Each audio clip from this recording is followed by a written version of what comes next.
साहित्य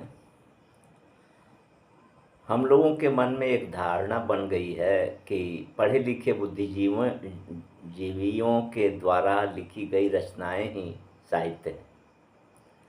जो कुछ छप जाता है वही साहित्य है। यह धारणा सत्य से परे है। सच्चाई की कसौटी पर यह विचार अपूर्ण है।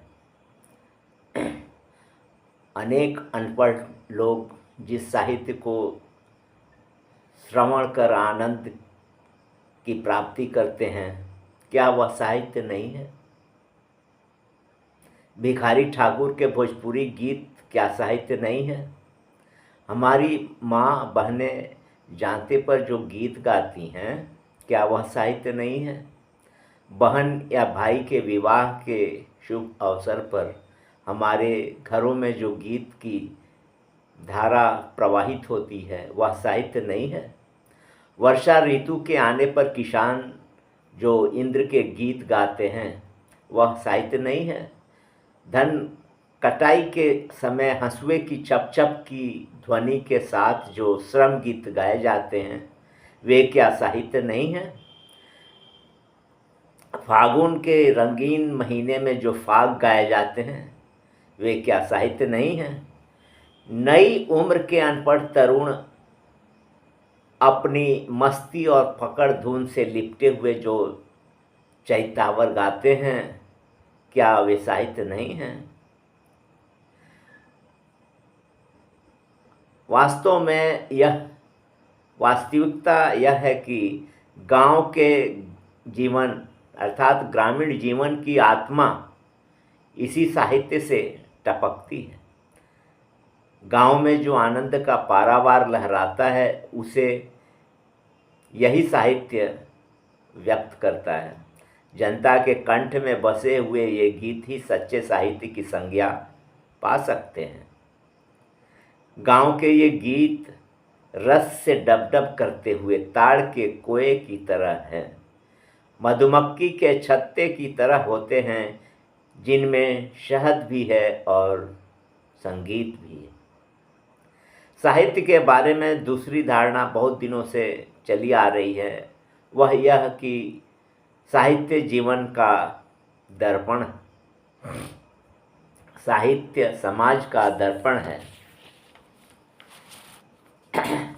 हम जब साहित्य को इस रूप में स्वीकार करते हैं, तो साहित्य अपने आप में निर्जीव प्रमाणित होता है। वास्तव में तो साहित्य एक सजीव शक्ति है, एक ऊर्जा है। उस ऊर्जा के सहारे हम अपने देश के जीवन में परिवर्तन लाते हैं, अपने समाज के अंधविश्वासों को मिटाते हैं, दुश्मनों शत्रुओं के विरुद्ध संगठन करते हैं और आपस में भाईचारा की भावना की वृद्धि करते हैं। शांति और प्रेम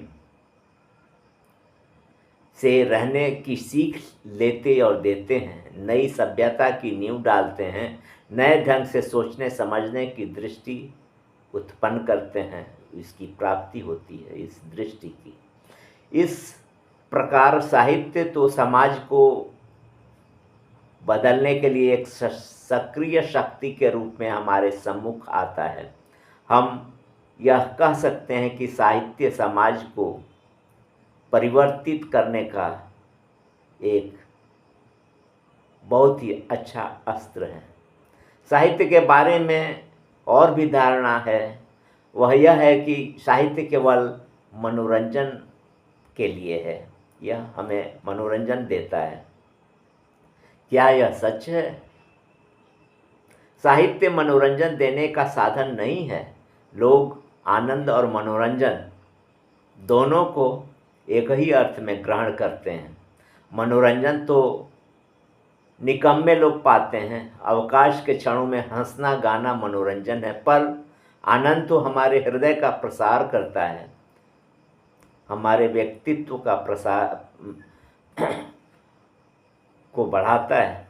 रामचरितमानस में जब राम की विजय होती है तो हम आनंदित होते हैं। यह आनंद हमारे हृदय को फैला देता है। साहित्य हमारे मन की भावनाओं को जगाता है, वह हमें मनुष्य बनाता है, वह हमें अवसर पड़ने पर क्रोध करना सिखलाता है, घृणा करना सिखलाता है, दूसरों के आनंद को अपना आनंद बनाकर जीना सिखलाता है, दूसरों के दुख को अपना दुख बनाकर दुखी बनना सिखलाता है। साहित्य से प्राप्त होने वाला आनंद मनुष्य होने का आनंद है, मनुष्य की पूर्णता का आनंद है। साहित्य हमारे हृदय को स्वार्थ की सीमाओं से ऊपर उठाता है। साहित्य हमारे विवेक को जगाकर न्याय और साथ ही पहचान के लिए दृष्टि देता है। साहित्य के संबंध में एक भ्रांति यह भी है कि उसमें केवल सुंदरता का ही वर्णन बखान रहता है, कि साहित्यकार केवल चाँद को ही देखते और कविता लिखते हैं, कि साहित्य में यथार्थ का नंगा दृश्य नहीं होता। यह धारणा भी गलत है। साहित्य में सुंदर से असुंदर तक का वर्णन रहता है। साहित्यकार तो समाज के प्राणी हैं, वे भी हम लोगों की तरह ही अपने घरों में रहते हैं, हम लोगों की तरह ही जीवन का दुख झेलते हैं और जीवन का आनंद उठाते हैं। साहित्यकार समाज से कटे हुए प्राणी नहीं हैं। जो साहित्यकार समाज की धारा से कटे हुए हैं, उनके साहित्य में जीवन का स्वाद नहीं है, जीवन की ललक नहीं है, जीवन की तीखी धार नहीं है। आज इस बात की आवश्यकता है कि हम गांव के ठेठ गीत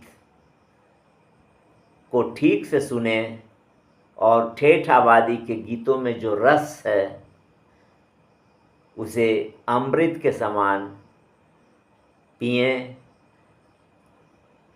अपने हृदय को आह्लादित करें, तभी हमारा हृदय प्रफुल्लित हो सकता है, हम प्रसन्न हो सकते हैं और हम सच्चे अर्थों में मानव बन सकते हैं।